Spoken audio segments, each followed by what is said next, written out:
पत्नीने सदा आपल्या पतीचंच मार्गदर्शन स्वीकारलं पाहिजे आणि त्याद्वारेच ती आपल्या जीवनामध्ये सर्वथा सुखी होऊ शकते. हे आपण आज ऐकूया शिव आणि सती यांच्या संवादामध्ये. मैत्रेय मुनी म्हणाले, अशा प्रकारे सासरी जावई असणाऱ्या दक्ष आणि भगवान शंकरांमधील तणाव बराच काळ तसाच राहिला. जेव्हा ब्रह्मदेवांनी दक्षाला प्रजोत्पादन करणाऱ्या सर्व प्रजापतींचा अधिपती म्हणून नियुक्त केले, तेव्हा तो अतिशय अहंकारी झाला. दक्षाने वाजपेय नामक यज्ञ आरंभिला आणि ब्रह्मदेवांनी त्याला पाठिंबा दिल्याने तो अधिकच उत्तेजित झाला. त्यानंतर त्याने बृहस्पती सव नामक आणखी एक मोठा यज्ञ केला.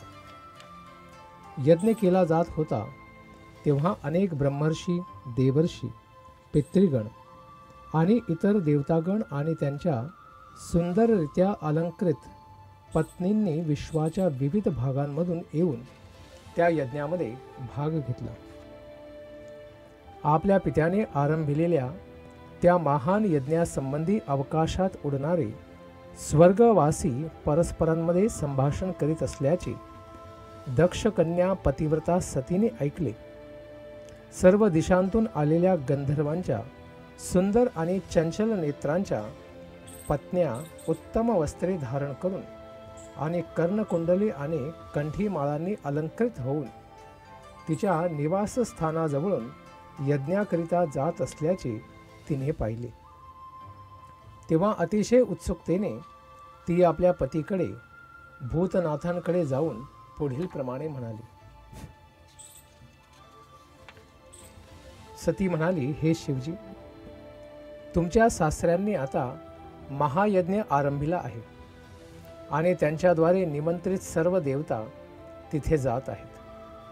तुमची इच्छा असेल तर आपणही तिथे जाऊया. मला वाटते की माझ्या सर्व बहिणी आपापल्या नातलगांना भेटण्यासाठी आपापल्या पतींसह या महायज्ञास गेल्याच असतील. माझ्या पित्याने मला दिलेल्या अलंकारांनी स्वतःस आभूषित करून मी सुद्धा तुमच्यासह त्या सोहळ्यात सहभागी होऊ शकते. माझ्या बहिणी, माझ्या मावश्या आणि त्यांचे पती आणि इतर प्रेमळ नातलगही तेथे आले असतील. त्यामुळे मी तेथे गेले तर त्यांना पाहू शकेन आणि तेथे फडफडणारे ध्वज आणि महर्षींनी केलेला यज्ञही मला बघायला मिळेल. या कारणांकरिता हे प्रियनाथ, मी तेथे जाण्यास फारच उत्सुक आहे. हे प्रकट विश्व म्हणजे तिन्ही गुणांच्या किंवा भगवंतांच्या बहिरंगा शक्तीच्या परस्पर क्रियांची आश्चर्यकारक निर्मितीच आहे.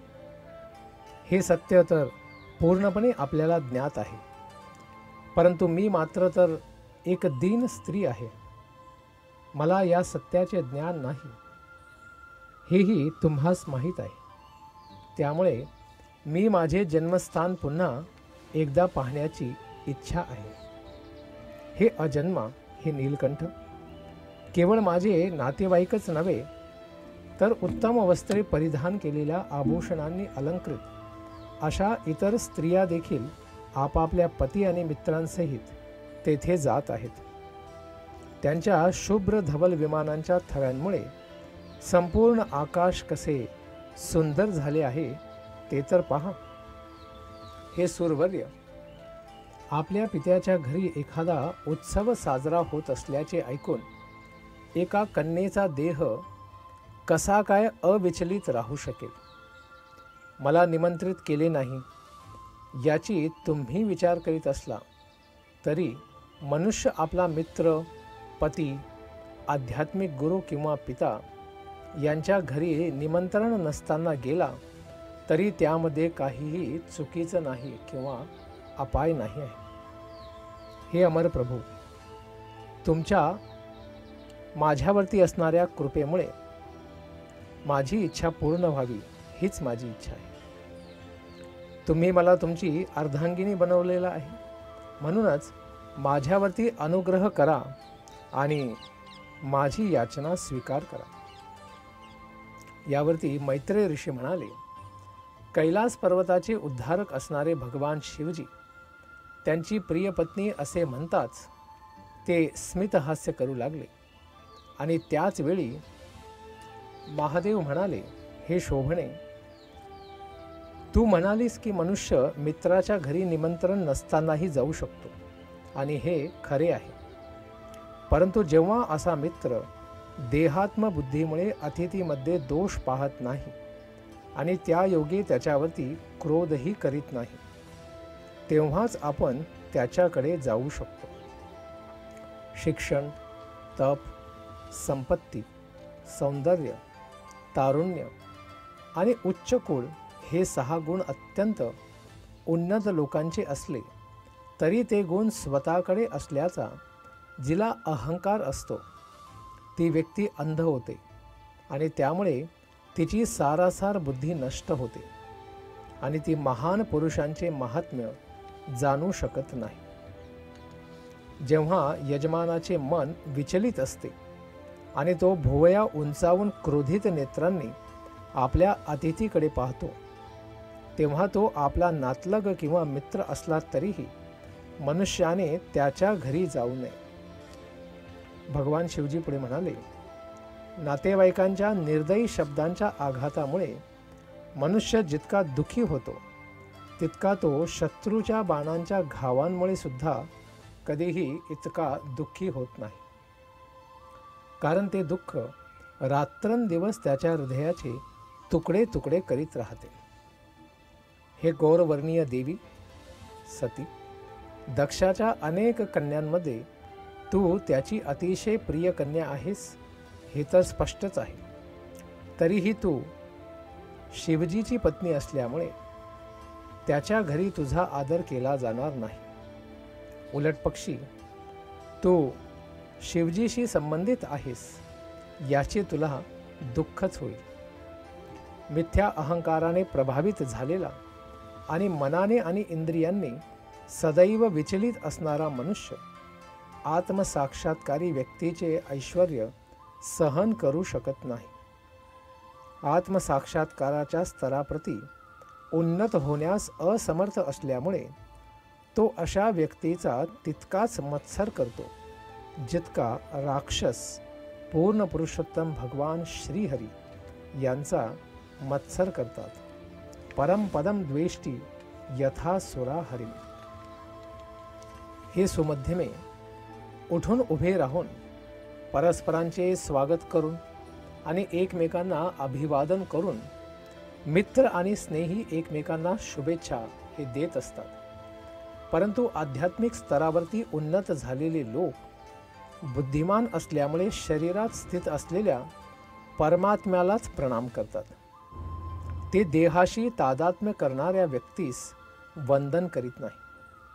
त्यामुळेच शिवजी हे दक्षाच्या हृदयात असणाऱ्या परमात्म्याला सदैव प्रणाम करीत असल्यामुळे तो सभेत प्रवेश केल्यानंतर शिवजी हे उभे राहिले नव्हते. याचं कारण ते इथे स्पष्ट करीत आहेत.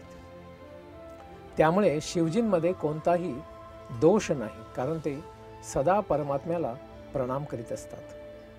ते स्वतः सांगतात की मी विशुद्ध कृष्ण भावनेमध्ये भगवान श्री वासुदेवांना सदैव वंदन करण्यातच निमग्न असतो. कृष्ण भावना सदैव विशुद्ध चेतना असते आणि वासुदेव म्हणून ओळखले जाणारे परम भगवंत कोणत्याही आवरणात न राहता अशा चेतनेत प्रकट होतात. भौतिक चेतनेद्वारे आपण भगवंतांना प्राप्त करू शकत नाहीत. त्यामुळे शिवजींची चेतना ही सदा सर्वदा भगवत भावनाभावितच असते. त्यामुळे तुझा पिता तुझा देहदाता असला तरी तू त्याला पाहण्यास जाऊ नये, कारण तो आणि त्याचे अनुयायी माझा द्वेष करतात. हे सती, मी निष्पाप असलो तरी त्याने द्वेषामुळे कठोर शब्दांनी माझा अपमानच केलेला आहे. माझा हा आदेश ऐकूनही माझ्या शब्दांकडे दुर्लक्ष करीत तू जाण्याचे ठरविलेस तर तुझे भविष्यसुद्धा चांगले असणार नाही. तू अत्यंत आदरणीय आहेस आणि तुझ्या नातेवाईकांकडून तुझा अपमान झाला तर तो अपमान तत्काळ तुझा मृत्यूप्रमाणेच ठरेल, म्हणजे तुला शरीरसुद्धा त्याग करावं लागू शकेल. शिवजींनी माता सती यांना येणाऱ्या भावी संकटाबद्दल सर्वथा माहिती दिली. यानंतर सतीने काय केले याचं श्रवण करूया येणाऱ्या सत्रामध्ये. धन्यवाद. हरे कृष्ण.